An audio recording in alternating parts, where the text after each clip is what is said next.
Let's take a break from the relatively modest state capitol storms over insults to the vice president, who can manage the state's Medicaid program and who can play on whose basketball team, and take up an issue that really will get people going.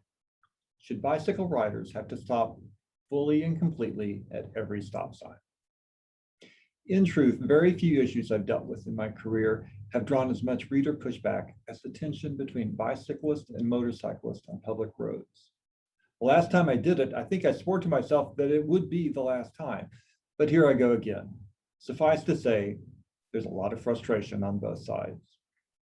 Representative Carol Bush is pushing legislation, House Bill 1770, that would legally resolve the stop sign issue and its cousin, the stop light issue, and hopefully make the world a little safer for people on bikes and a little easier for people in cars.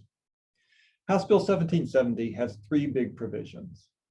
One, bicyclists may go through stop signs without stopping if they slow down, examine the situation carefully, and determine the intersection is safe, and they won't be impeding traffic. Bicyclists must stop at red lights. They must yield to opposing traffic, but then can proceed against the light if the intersection is safe. Three, car and truck drivers may not honk their horns while passing bicyclists or people on horses or people in buggies unless there is a legitimate reason to honk.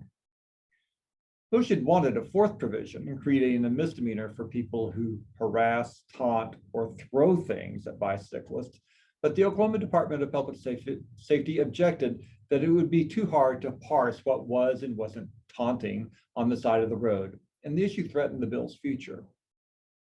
The proposal passed the House in March in a form that ensured that it would have to come back for a second vote. The taunting issue threatened its progress in the Senate, and Bush agreed to take out that provision in order to save the bill. It passed the Senate, and another House vote on the amended bill could send it to Governor Kevin Stitt.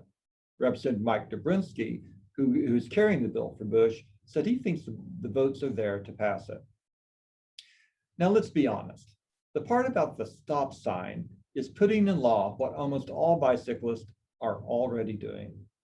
I'm not much of a bicyclist anymore, but I once rode an 18-speed Nutria Giant from Duncan to the Kansas state line on freewheel back when the cross-state bike ride was a Tulsa World project.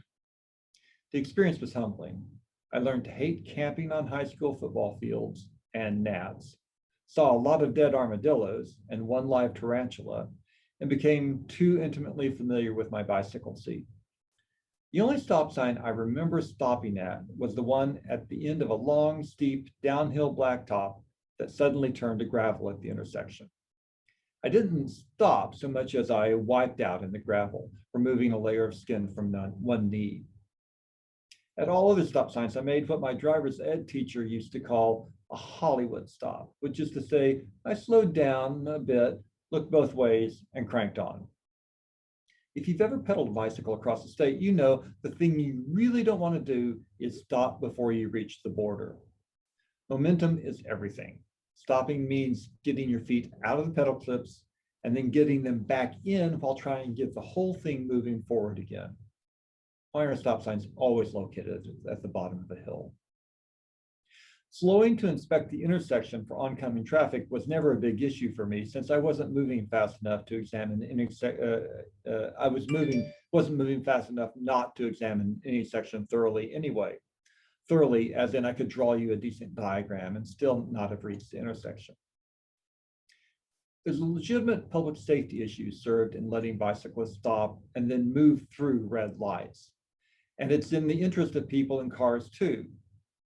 Bikes aren't heavy enough to activate automatic traffic control devices that make some traffic signals cycle. If you stop in the middle of the lane, because the law says bicyclists have a right to an entire lane, and a car pulls up behind you, everyone can wait a long time for the traffic signal to cycle back to green. I've been honked at for no particular purpose. Not a friendly toot to let you know someone was coming up from behind, but a sustained blaring cacophony intended to startle. It has always felt like an act of meanness, and it's dangerous. Startle a bicyclist from behind, and he's going to look over his shoulder, and see why you're honking. In my experience, the bike goes in the directions that the eye looks. So if you want a bike to swerve in front of you, lay on the horn. Bush is a longtime dedicated bicyclist. She's been a racer and now enjoys triple-digit long-distance treks. She's been harassed and taunted, had things thrown at her, and worse. In this case, she knows whereof she legislates. At the risk of provoking the wrath of a dozen angry drivers, I'm going to say House Bill 1770 makes sense. It's built on the goal of making roads safer for the people on bicycles and reducing the frustrations of everybody else. Now, let's talk about Medicaid reform.